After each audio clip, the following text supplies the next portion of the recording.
Essa semana, a Carol conversou com a nossa querida colega Ana Hickman sobre os últimos acontecimentos na vida da apresentadora. Mas é verdade, Sérgio, foi uma conversa emocionante. A Ana quebrou o silêncio e falou com detalhes sobre a agressão que sofreu do marido. E revelou, junto com a origem humilde, estava também uma história de violência doméstica por parte do pai. Um relato muito forte e um desabafo corajoso.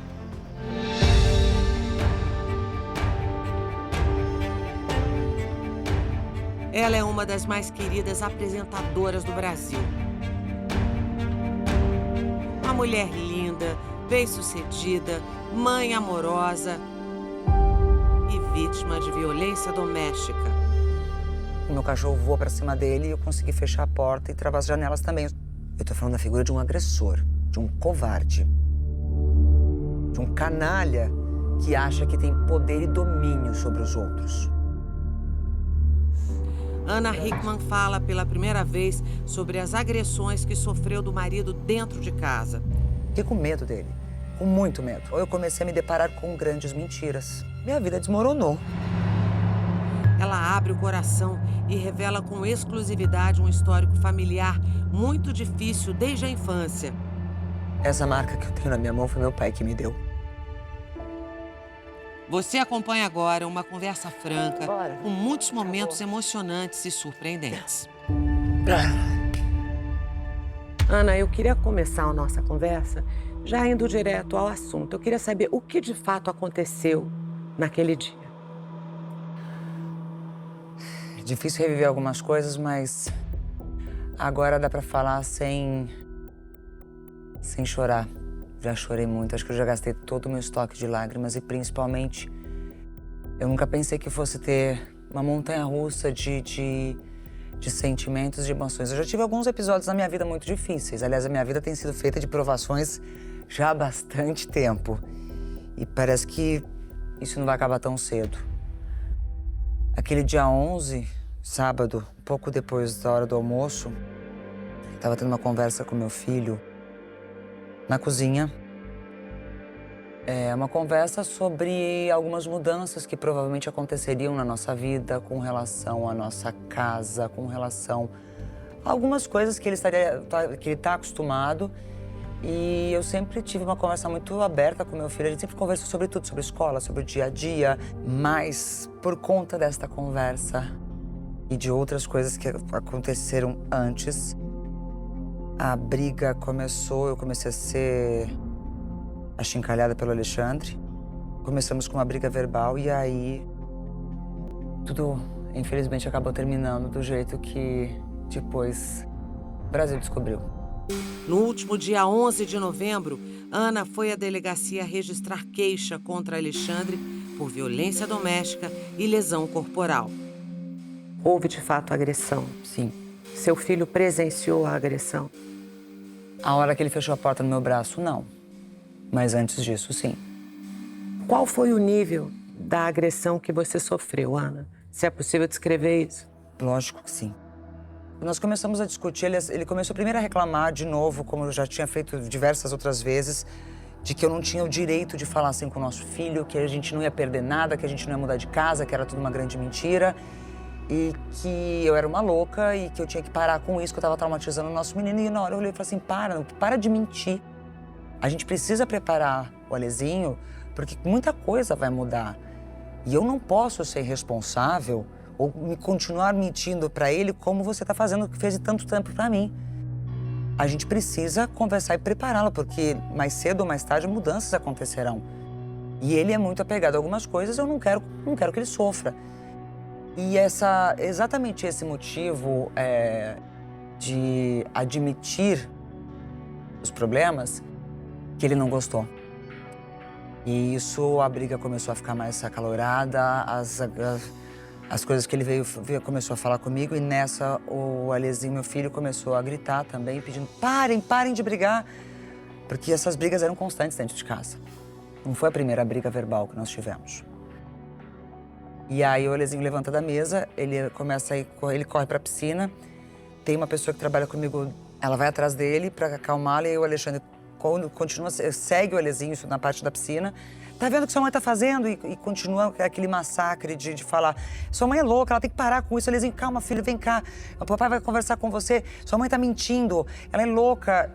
E aquilo, eu falei assim, para com isso, você tá criando mais uma vez uma mentira. Para de mentir pro nosso filho, para de mentir pra mim. E aí sim o negócio começou a esquentar com relação às palavras e tudo mais. Foi aonde eu pedi pra essa pessoa levá-lo pra parte de trás da casa, porque nós temos a casa, todo mundo conhece, uma casa que eu já mostrei muito em rede social, enfim. Família toda reunida aqui embaixo. A casa onde Ana vive fica em Itu, interior de São Paulo. Foi onde tudo aconteceu. Tem um anexo, que é como se fosse uma segunda casa para toda a nossa equipe. O Alezinho foi levado para lá. O Alexandre voltou para mim, começou a gritar, os gritos começaram, a briga continuou, me chamando de louca, que eu estava descompensada, que eu estava inventando coisas. E aí eu olhei para ele e falei assim, do jeito que ele veio para cima com o corpo, eu falei assim, você vai me bater? Você não vai ter coragem de me bater depois de tudo. Se você não admitir as mentiras, eu entendo. Agora, você vai me bater? E nessa, quando eu falei isso, aí a feição dele mudou totalmente. E ele veio, sim, pra me dar uma cabeçada. Ele jogou o corpo e veio pra cima. Ele não me acertou porque eu me esquivei. E no que eu me esquivei, eu fui buscar o meu celular, que tava no balcão da churrasqueira logo atrás. Eu me virei, peguei esse celular e falei pra ele, se você vier pra cima de mim, eu vou chamar a polícia. Falei isso uma, falei isso duas, falei isso três. E aí ele veio pra cima de mim, tentou me agarrar, me abraçar, pra que eu não deixar. Não sei se ele não tava acreditando que eu fosse fazer isso, mas ele tinha esse hábito de quando ele tava perdendo na conversa, na briga verbal, porque eram frequentes essas brigas, e vinha e me agarrava com força pra eu não sair, porque eu falava assim, não chega perto de mim, não me encosta, não me toca. Aí ele começou a perder o controle mais ainda, eu corri, eu comecei a gritar, pedindo socorro, sim, pra quem... A força que eu tinha, eu gritei muito. Eu gritava, socorro! Chama a polícia, 190. Eu comecei a gritar mesmo, porque ele não me soltava. E nessa, eu consegui me desvencilhar dele e eu fui pra cozinha, porque eu queria me trancar na cozinha. Eu fiquei com medo dele, com muito medo. E a minha cozinha tem uma porta de correr. E quando eu fui tentar fechar a porta, ele começou a segurar e a gente começou a brigar e lutar para poder tentar... Ele tentando segurar a porta aberta e eu tentando fechar. Quando ele viu que ele não ia conseguir, eu não ia ter me largar a porta, ele pega essa porta e bate com toda a força. É a mão que eu estava segurando o celular. Ele fecha a porta exatamente na parte aqui do meu cotovelo. Eu acho que eu estava com a adrenalina e o sangue quente tão forte que na hora eu não senti dor. Mas os meus cachorros estavam atrás de mim, a Fanny e o Joaquim, latindo muito por conta da briga. Eles não... Como eu já tinha visto o Alexandre gritar muitas vezes, toda vez que ele gritava, os cachorros ficavam muito alterados em casa. E eu gritei, pega. E o Joaquim pegou. O meu cachorro voou pra cima dele e eu consegui fechar a porta e travar as janelas também. Eu só não consegui fechar a janela que ficava em cima da pia. Exatamente nessa fração de segundos, eu me sentei na mesa, eu já não mexia mais meu braço. Ficou bem inchado. Já não conseguia mais ter movimento, eu botei o telefone em cima da mesa e ele tentando, eu vi que ele foi em direção à cozinha, ele gritava assim, larga esse telefone, eu falei assim, não entra. Ele abriu, ele ia pular a janela, ele só parou quando eu liguei 190, foram 3 toques. A policial atendeu do outro lado. Ainda bem que existe 190, porque se eu não tivesse ligado, ele teria passado aquela janela e eu não sei o que teria acontecido.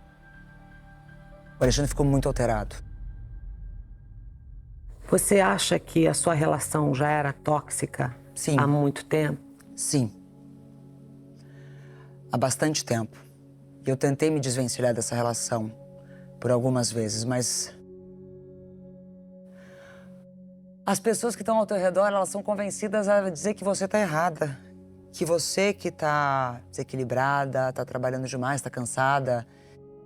Não, ele tá só te protegendo. Nossa, eu via muito isso. O Alexandre sempre teve um temperamento muito difícil. Explosivo, agressivo. Nunca tinha sido físico comigo, mas agressividade antes de falar comigo, nossa. Com quem tava ao redor, muito. Preconceituoso pra caramba. E todas as coisas que... Eu acabei me acostumando a ouvir muitas coisas, as pessoas que estavam ao nosso redor também. Mas no final do ano passado isso começou a ficar pior. Ana Hickman se casou com Alexandre aos 16 anos. Ele tinha 26. São 25 anos de casamento. Mas ela diz que a relação estava muito difícil. O que é isso, filha? E aí eu fui tentar entender o que estava rolando. Só que ele não deixava transparecer e não deixava claro o que era. A não ser a partir do momento que eu no escritório começo a escutar, não, ele está preocupado com os negócios, com as dívidas. Eu falei, poxa, eu preciso saber o que está acontecendo. Vou em busca dessas informações. Ali, o que está acontecendo? A gente é um time, me fala. E aí foi onde eu comecei a me deparar com grandes mentiras. Mas ele dizia que estava tudo bem. Então a história das dívidas é de fato verdadeira? Existe, sim. Você sabe qual é o valor dessa dívida? Não faço a menor ideia porque eu ainda não cheguei no fundo. Ainda há coisas a serem descobertas. E o motivo de eu não saber é porque a gente sempre dividiu isso muito bem e não é novidade para ninguém, que eu sempre deixei claro. Dentro da nossa empresa, ele era a parte de administrativo e financeiro. Eu, imagem, celebridade, criação de produtos, design, marketing. E nunca foi novidade, nós nunca...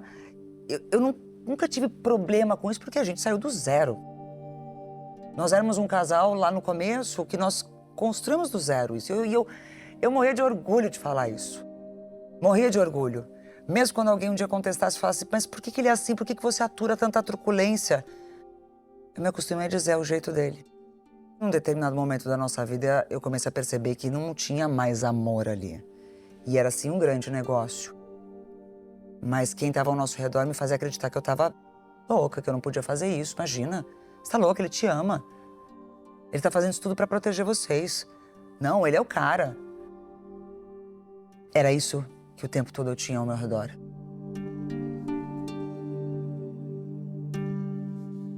Eu sempre fui uma mulher muito forte. Mas, ao mesmo tempo, a única pessoa que eu dizia categoricamente, o único que eu confio 100% é nele. E aí acontece o quê? Quando eu chegava lá, me aproximava... Por que você não tá se cuidando? Você tá gorda? Cuidado, tá? Ninguém vai te querer velha. O tempo tá passando. Falei, poxa, Lena, o tempo passa pra todo mundo. Eu me sinto muito bem. Tá, mas ninguém quer uma Ana Hickman velha. Ninguém quer uma gorda. Tá vendo seu peso? Pelo amor de Deus, presta atenção. E ele controlava a minha agenda para qualquer coisa. Eu não tô falando só dos meus trabalhos. Ele determinava quando era o dia da academia, ele determinava quando era o médico, inclusive tava me azucrinando, me perseguindo pra parte de cirurgia plástica, porque depois que eu tive meu filho, que eu tinha que fazer isso. No dia 1º de janeiro desse ano, eu olhei para ele e falei, chega. Eu não sou um objeto. Se você quer levar isso aqui como trabalho, eu já entendi. Marido e mulher aqui não existe mais. Tirei ele do meu quarto, tirei a aliança da minha mão. Eu achei que as pessoas fossem perceber isso, mas acho que as pessoas estavam tão acostumadas com aquela situação toda que ninguém percebeu. E aí foi quando meu filho começou a presenciar brigas nossas, mas com mais frequência. Porque ele tinha o dom muito grande de me fazer me sentir uma merda. Desculpa o palavrão, mas era isso. Só que eu só tive a certeza que ele estava mentindo para mim por conta da imprensa. Foi assim que eu tive a certeza que tinha muita mentira. No dia da agressão, isso veio à tona. Naquele sábado eu olhei para ele e falei assim, para de mentir para o nosso filho. Para de mentir para mim. Eu não aguento mais isso. Pelo amor de Deus, fala a verdade, o que está acontecendo. E aí foi assim que tudo isso aconteceu. Dias antes, eu achei coisas no escritório que ele não esperava que eu fosse chegar mais cedo. Eu tomei atitudes ali dentro, depois das coisas que começaram a sair dos escritórios de advocacia dos bancos. Quando aquilo saiu, primeiro me machucou muito, eu me senti muito envergonhada. Falei, gente, eu trabalhei a minha vida toda, eu vim do nada, vim da roça, eu construí isso tudo, eu nunca devi nada pra ninguém. E agora eu tô devendo pra banco. Poxa vida, isso tá fácil de resolver, por que tá chegando até aqui? Qual é? Não é vergonha alguma vender uma casa, um apartamento, resolve. Agora, não fica nisso. Só que eu comecei a achar mais coisas. E foi aí que ele não gostou. E foi aí que eu mexi aonde eu não devia. Você pode revelar que coisas são essas, Ana? Eu ainda não posso entrar em detalhes, porque a investigação toda está correndo sob sigilo. O que eu posso dizer é que sim, teve uma quinta-feira que antecedeu essa situação toda, essa agressão dentro da minha casa, eu encontrei documentos, eu encontrei cheques, eu encontrei muita coisa que algumas, quando eu olhei, eu não consegui identificar para que serviam, se eram lícitas ou ilícitas. Assinaturas que eu tenho certeza que não são minhas. Valores que eu me deparei, eu falei, não é possível. Se isso aqui passou por aqui, por que tudo isso está acontecendo? E aonde está isso? Onde foi parar esse dinheiro? E isso foi só o começo. E quando eu o questionei, o que é isso? Você não vai me explicar? Foi a primeira vez que ele começou a ficar bem agressivo comigo. Isso é ser normal. É, isso. Na sexta-feira seguinte, eu passei meu dia trabalhando, do jeito que eu sempre fiz. Comecei às 6 horas da manhã. Quem me acompanha sabe que eu sempre fui uma apaixonada pelo meu trabalho. E lá, no começo do ano, eu percebi que as coisas estavam mais apertadas. Falei, bora, o meu papel é ajudar, o meu papel é trabalhar. E o faturamento realmente começou cada vez mais forte. Eu falei, poxa vida, como pode? A empresa que é o pilar central, que está na mão dele, é a única que não tem custo, porque não tem nada, só entra, mas não é nada suficiente. Eu não sei se eu desmaiei. Ana tem uma vida inteira de trabalho. Está à frente do programa Hoje em Dia desde 2005. É empresária de sucesso, foi modelo internacional e eleita também uma das mulheres mais lindas do mundo. Naquele sábado, eu acho que foi aquela ligação. Foi algo que eu já tinha prometido para mim mesma, que se um dia acontecesse comigo, assim como aconteceu com a minha mãe, eu não deixaria levar adiante. Mas eu também eu não fazia noção que aquilo seria o pontapé inicial para muita coisa ruim aparecer. Eu ainda não posso entrar em detalhes porque a justiça está investigando. Existe uma grande investigação de fraude, desvio, falsidade ideológica. É a única coisa que eu posso falar por enquanto. E eu tenho que esperar para saber qual é o tamanho disso tudo. Eu sempre achei muita coisa. Mas quando eu comecei a perceber que não era o certo, e quando eu trazia isso para as pessoas que eu achava que eu podia confiar, pelo amor de Deus, olha seu filho. Olha a sua carreira. E me desestimulava o tempo todo. O Alexandre é assim, é o jeito dele. Calma, não briga com ele. Ele tá muito estressado. Eu também tô cansada. Eu também tô estressada. Mas não significa que eu posso chegar na minha casa e esbravejar, maltratar as pessoas ao meu redor. Eu não sou assim.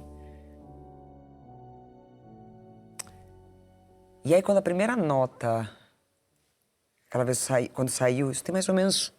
Não tem 4 meses isso ainda, não. Nossa, ele tentou esconder de tudo quanto é jeito. E fez com que todo mundo escondesse aquilo que a imprensa estava falando. E Qual foi essa primeira nota? Foi de um banco. Na sequência vieram outros. Não informação do banco, porque o banco não pode fazer isso, mas dos escritórios que estavam cuidando daquele endividamento que já estava rolando há muito tempo. E naquela semana que eu fui buscar mais informação dentro do escritório, eu queria que ele me contasse, ele não estava fazendo isso, ele começou a omitir cada vez mais e tentar fugir de mim. E eu resolvi abrir as gavetas. Aí eu tive a nítida certeza que meu problema não era apenas dívida de banco, porque aquilo ali estava fácil de administrar, até onde eu achava. Mas tinha muito mais. Muitos outros problemas de outra natureza, que isso sim me faz ter bastante medo. Naquele sábado, acho que umas 2 horas antes, naquele dia eu acordei muito mal, muito triste com tudo que estava acontecendo. Eu sabia que eu tinha que conversar com o Alezinho. E com as coisas que eu encontrei, com os documentos que eu encontrei e com as assinaturas que eu afirmo categoricamente que não foram feitas por mim, eu liguei para uma amiga minha, que é dessa área administrativa, financeira. Falei, amiga, eu tenho umas coisas aqui, eu queria muito que você batesse um olho para me dar um suporte. Você falou que quando eu precisasse de alguma ajuda, eu podia te acionar. Então, eu só quero que você me ajude a interpretar algumas coisas aqui, porque eu, particularmente, eu não consegui entender. E eu não sei se isso aqui é verdadeiro, falso, lícito ou ilícito. Ele não sabia dessa ligação. Ainda bem. Porque eu acho que se ele tivesse noção, teria sido pior. Eu achei que eu tinha chegado num momento da minha história que estava bem financeiramente, patrimônio, as empresas indo super bem, meu filho maravilhoso, exemplo na escola, a gente podendo curtir algumas situações. Eu falei, poxa, eu vou chegar num momento agora que eu não vou precisar fazer todos os dias aquilo que eu fiz há tempos atrás. E tive uma fase da minha vida que eu não tinha férias. Eu trabalhava de dezembro a dezembro, virava Natal, Ano Novo. E aí aquilo foi... A vida foi melhorando, graças a Deus, e construí isso tudo. Eu falei, caramba, agora eu vou poder viver aquilo que eu sempre sonhei. Eu vou poder trazer cada vez mais a minha família para perto, por mais que ele tentasse tirar de todo mundo de perto de mim. Eu sempre dava um jeito de ter todo mundo perto. Por isso que minha casa é grande, por isso que eu tenho tantos quartos. É uma das coisas mais importantes e especiais para mim. Isso eu não vou perder nunca. A emoção é grande quando ela relembra da própria história de vida. Ana faz revelações surpreendentes. O meu pai, todo mundo sempre me questionou porque meu pai nunca apareceu do meu lado. Porque meu pai era um agressor. Meu pai bateu muito na minha mãe. Eu carreguei minha mãe algumas vezes para o hospital. Essa marca que eu tenho na minha mão foi meu pai que me deu. Por isso que eu jurei que nenhum homem me tocaria para fazer isso. Só que eu permiti ser ferida e abusada de outra forma. A família dela enfrentava a violência doméstica na figura do pai. Eu sou menina de interior, nasci na cidade de Santa Cruz do Sul, que aliás tem muito orgulho, Rio Grande do Sul. Eu sou a mais velha de casa, mais velha de 4 irmãos. Era muito difícil como criança ter todo mundo falando o quanto meu pai era ruim, era agressivo, batia na minha mãe, o quanto ele era cruel, ruim. Até o dia que eu cheguei pro meu avô e falei assim, vô, não fala mais isso pra mim que machuca. Eu sei que ele é assim. Aquilo que meu pai fez com a minha mãe, aliás, eu prometi pra minha mãe durante muito tempo que eu nunca tocaria nesse assunto, porque eu sei que isso a machuca demais. E eu fui questionada por diversas vezes por que meu pai não aparecia na minha vida, o que eu tinha para esconder. Mas era respeito por ela. Porque ela se sentiu envergonhada, porque ela foi usada. A minha mãe só parou de aceitar esses abusos o dia que eu com 13 anos, fiz uma mochila para cada um dos meus irmãos. Peguei eles na mão e saí a pé da casa da minha mãe para casa da minha avó. E falou, mãe, se você não mandar ele embora, eu tô saindo daqui com os meus irmãos. A minha irmã tinha 1 ano e pouco, bebê de colo. Peguei todo mundo e fui embora. E eu falei que a gente não ia voltar mais para casa, porque a gente não ia passar mais por aquilo. Foi aí que ela tomou coragem para dar um basta. Ela tirou ele de casa, mas a violência não parou. Meus pais se casaram cedo, minha mãe aos 18. Segundo ela, eu nasci prematura. Na verdade, eu já estava a caminho. Mas naquela época não podia, a moça não podia ter barriga e não estar casada. Meu pai e minha mãe trataram de resolver esse assunto. Eles eram um casal muito unidos.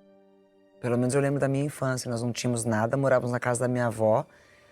Quem me criou e com quem esteve do meu lado sempre, quando era minha mãe, estava trabalhando em casa, cuidando das coisas da roça, tudo, era minha bisavó e meu bisavô.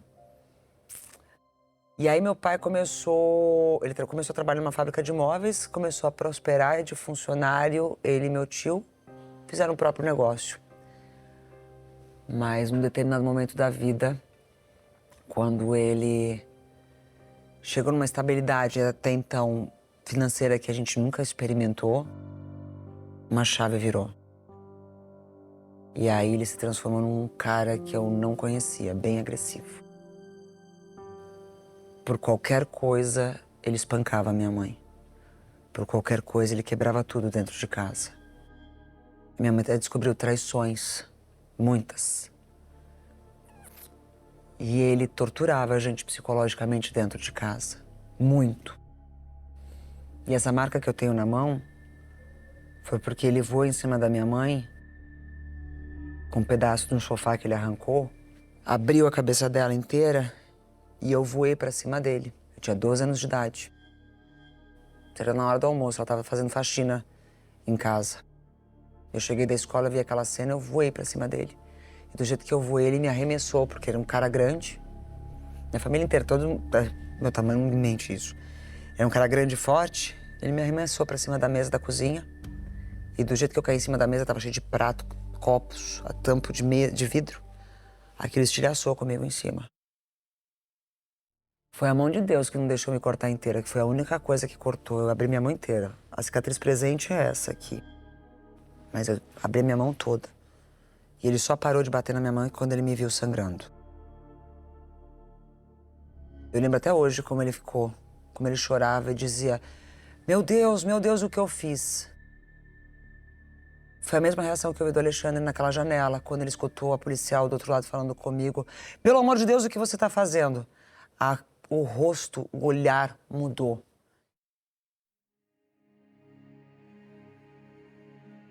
E esse foi o motivo porque eu saí tão cedo de casa. Porque eu precisava ajudá-la a criar os meus irmãos. Eu precisava ajudá-la a trazer dinheiro para a mesa, para comprar comida, para fazer as coisas todas. E minha mãe sempre me apoiou muito. E eu sempre disse que minha mãe é um grande exemplo para mim de coragem. Ela não tinha terminado os estudos e ela deu um jeito, ela fez supletivo, voltou a estudar. Depois de tanta coisa que ela passou, hoje tem doutorado, mestrado, é coordenadora de cursos numa universidade, é uma mulher incrível. Naquele sábado ela esteve comigo em casa e ela olhou para mim e falou assim, porque até então para ela o Alexandre é o genro perfeito, que protegia todo mundo, ajudava todo mundo. Mas você protegeu a imagem dele para a sua mãe também? Sim. Sim. E eu olhei pra minha mãe e falei, mãe, eu sentei lá na cama do meu quarto e falei, mãe, eu não posso repetir o que a senhora fez. Ela comenta que hoje entende que vídeos dos dois que ela mesma publicava no canal dela na internet já mostravam que havia ali uma relação abusiva, só pelo tom das falas dele. Vai, Caveira. Vamos.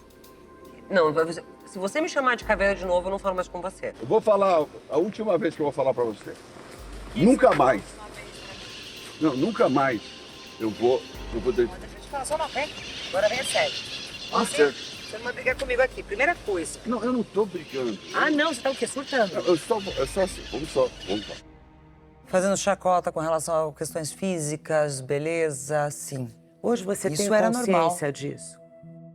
E qual Ali já conselho machucava. você dá para uma mulher que passa por isso, Ana? Isso não é brincadeira. Isso não é elogio. Se o cara que fala que te ama olhar pra você e falar assim, nossa, tá gorda, hein? Tá com quantas arrobas? Escutei muito. Aliás, falava isso pra outras mulheres também e por diversas vezes discuti com ele por isso. Falei, como você tem coragem de fazer isso? Você não pode. Isso não é justo. Você não... O cara que tá do meu lado não pode fazer isso. Não é possível. E isso tudo foi me consumindo e foi me colocando numa situação muito desconfortável, mas todo mundo ao meu redor me fazia acreditar que eu era errada. Família pra mim sempre foi a coisa mais importante dessa vida. Mas quando eu percebi que as coisas estavam erradas e que a gente corria perigo, eu não hesitei em pedir ajuda. Mesmo quando muitos, depois daquela ligação, ainda tentaram me convencer de não ir para a delegacia. No dia seguinte também. Hoje eu entendo, porque eu passei na pele o que muitas mulheres já passaram ou vão passar ainda. Agora eu entendo porque muitas chegam aí à delegacia, prestam queixa, mas depois elas voltam atrás. E não é só por medo do agressor, não. É porque as pessoas te fazem fazer isso. Pensa no seu filho. Ele é o pai do seu filho. Ele não vai fazer isso de novo. Olha o escândalo. O que todo mundo vai falar da Ana Hickman. Você acabou com a vida dele. Eu ouvi isso muito. A gente não precisa ser mulher de malandro.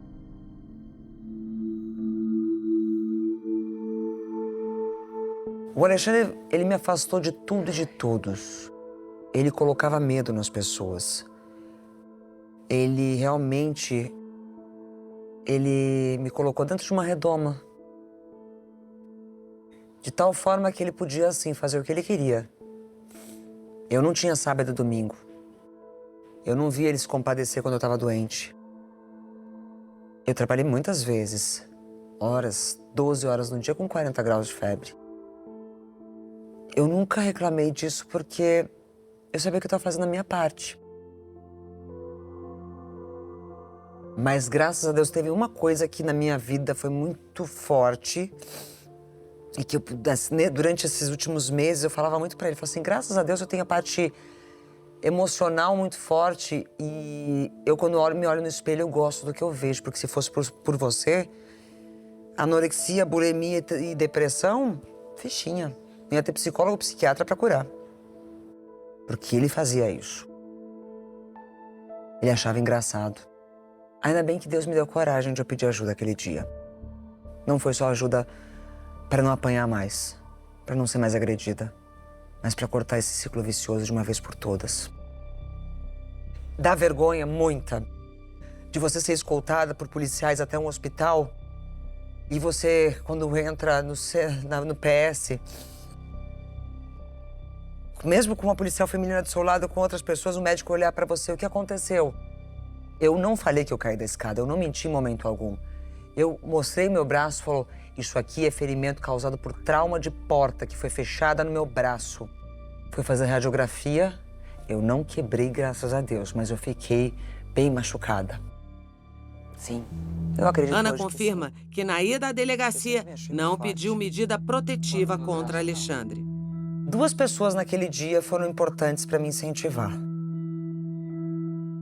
Um dos meus advogados que eu liguei e contei o que estava acontecendo. Ele falou assim, se você sabe que quando você entrar lá, você vai fazer até o fim, né? Eu falei, eu sei. E a delegada, que esteve sentada na minha frente, que ainda insistiu para que eu pegasse a medida protetiva. E ela perguntou, você tem certeza? Eu não peguei a medida protetiva aquele dia.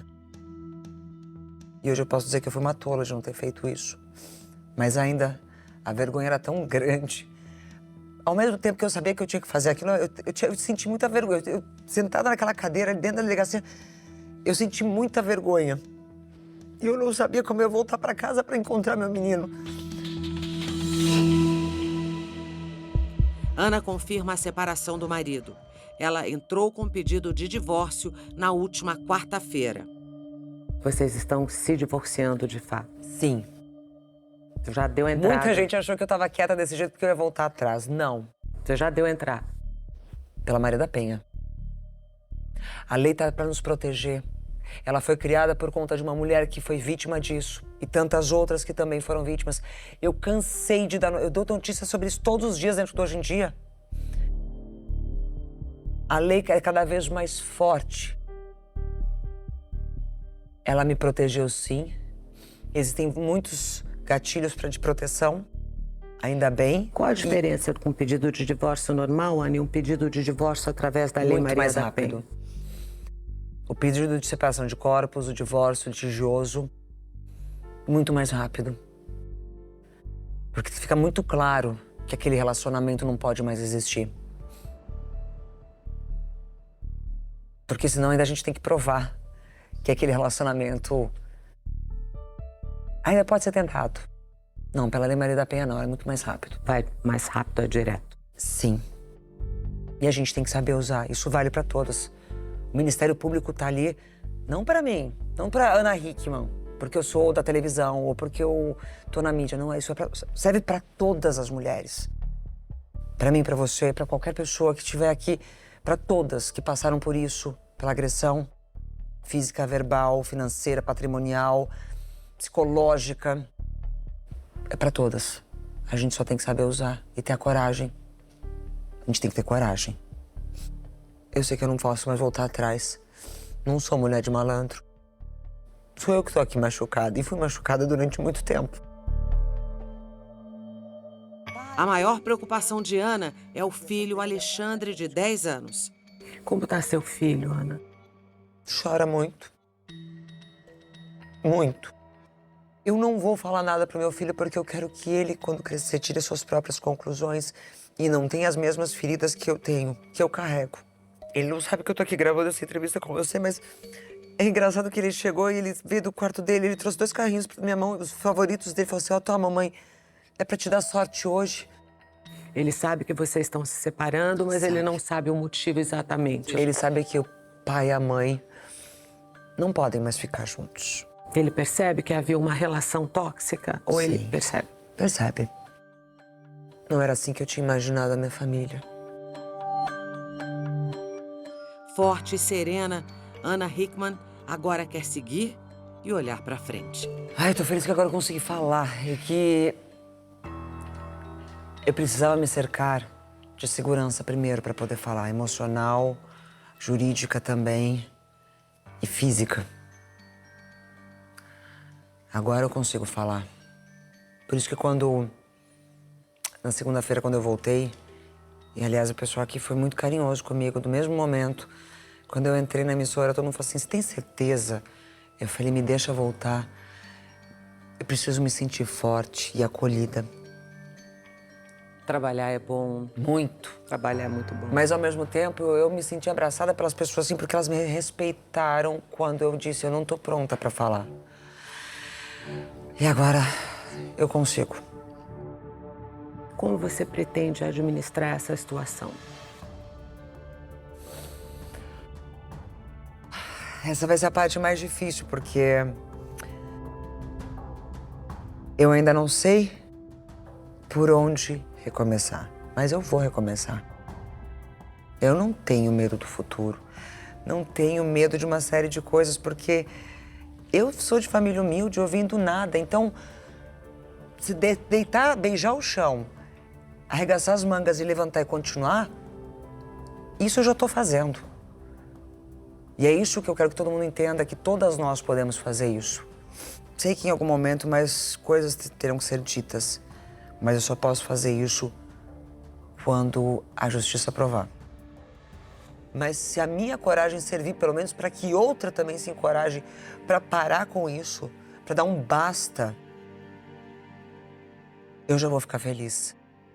Ninguém merece ser torturada, de nenhuma forma.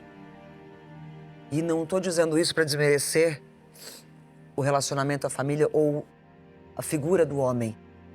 Eu estou falando da figura de um agressor, de um covarde, de um canalha que acha que tem poder e domínio sobre os outros. E eu dei poder para esse canalha. Eu dei poder para esse agressor. Porque quando eu tinha 16 anos de idade e a gente estava junto, e ele falou assim, eu não sou nada, todo mundo fica falando que eu tô às suas custas. Lá atrás existia amor e eu quis apoiá-lo. E aí começamos a nossa história juntos e construímos. E aí chegamos aonde chegamos. E eu quero que as pessoas saibam que a mesma Ana verdadeira que eles sempre encontraram, que lutou pela família e acabou protegendo um relacionamento que não era de verdade. Quero que elas saibam que eu vou continuar cada vez mais verdadeira. E por ironia do destino, uma causa que eu sempre apoiei, que a causa da mulher não é de hoje. Eu tive que sentir na pele e saber que eu também fui vítima, para me dar mais vontade ainda de querer apoiar as outras e continuar lutando por isso. Eu queria muito que esse pesadelo acabasse logo, mas eu sei que não vai. Muito obrigada. Eu ainda vou contar um outro final dessa história. Obrigada mesmo. Obrigada.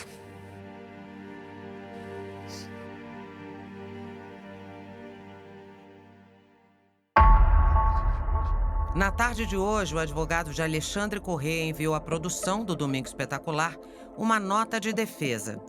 declarou que o empresário não possui arma de fogo e que nunca agrediu ou ameaçou Ana Hickman em 25 anos de casamento.